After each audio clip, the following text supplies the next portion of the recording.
Құрметті әке, ардақты ана, сіздерге деген сағынышым күннен күнге ұлғаюда.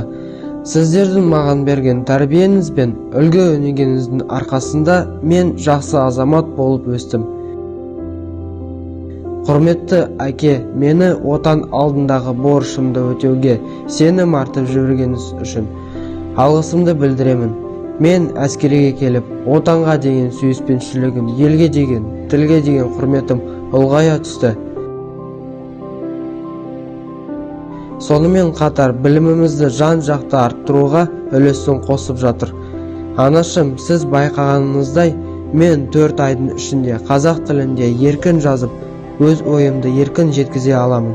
Оның себебі біздің әскери бөлімде арнайы мемлекеттік тілді оқытуда.